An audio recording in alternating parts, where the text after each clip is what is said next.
આજ રોજ તારીખ 15/4/2024ના દિને ધરમપુર તાલુકાના કોરવાડ ઉપર જે ખ્રિસ્તી સમાજના આસ્થાનું પ્રતીક હોય એને હટાવવાની વાત વહીવટીતંત્ર દ્વારા કરવામાં આવી રહી હોય એના વિરુદ્ધમાં મોટી સંખ્યામાં આદિવાસી સમાજ દ્વારા રેલી કાઢીને વિરોધ કરવામાં આવ્યો।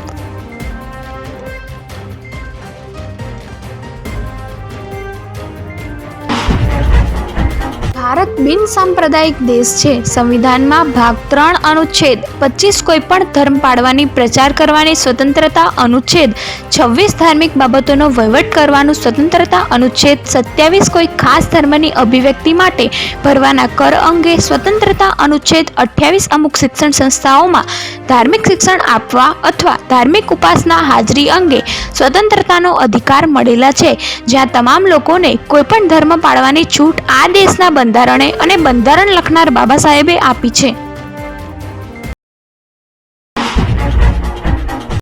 કોરવાડ ગામે જે ક્રોસ છે ખ્રિસ્તી સમાજના આસ્થાનું પ્રતીક છે અને પોલીસ વિભાગ દ્વારા વારંવાર નોટિસ આપવામાં આવે છે કે અહીંયાથી હટાવી દો। તો અમારી માંગણી એ છે કે અન્ય પણ સરકારી જગ્યામાં મંદિરો છે કે કંઈ બી હોય એને હટાવવાની વાત નહીં હોય ને ફક્ત ને ફક્ત એક ક્રોસને હટાવવાની વાત કરે કેટલી હોય।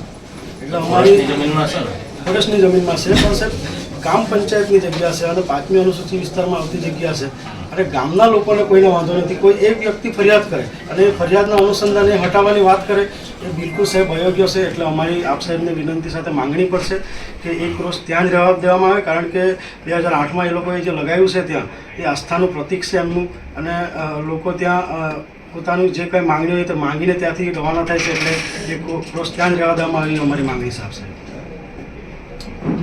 કોરવાડ ગામના પ્રથમ નાગરિક અને મોટી સંખ્યામાં ગ્રામજનો સોનગઢ તાલુકા પંચાયતના માજી પ્રમુખ શ્રી યુસુફ ગામિત, કપરાડા તાલુકાના મનાલા ગામના સરપંચ શ્રી જયેન્દ્ર ગાવિત, ધરમપુર આદિવાસી સમાજના પ્રમુખ શ્રી યોગેશભાઈ, માજી નગરપાલિકા કોર્પોરેટર શ્રી ધીરજ પટેલ, મોહના કાવચાડી ગામના સરપંચ શ્રી દેવ મોકાસી, આંબોસી ગામના માજી સરપંચ શ્રી શોભાનભાઈ, તાલુકા પંચાયતના સભ્ય શ્રી કાળુભાઈ અને મોટી સંખ્યામાં હક અને અધિકારની લડાઈ લડતા યોદ્ધા હાજર રહ્યા હતા।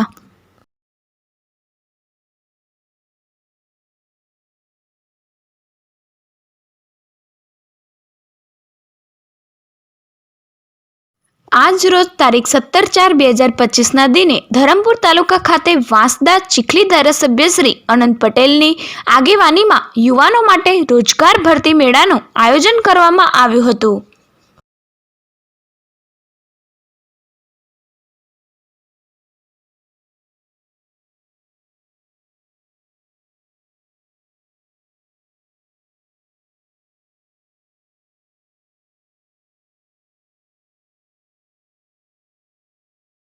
જ્યાં યુવાનોને રોજગારી મળે એ હેતુથી વિવિધ કંપનીઓ સાથે સંકલન કરીને રોજગાર મેળાનું આયોજન કરવામાં આવ્યું હતું।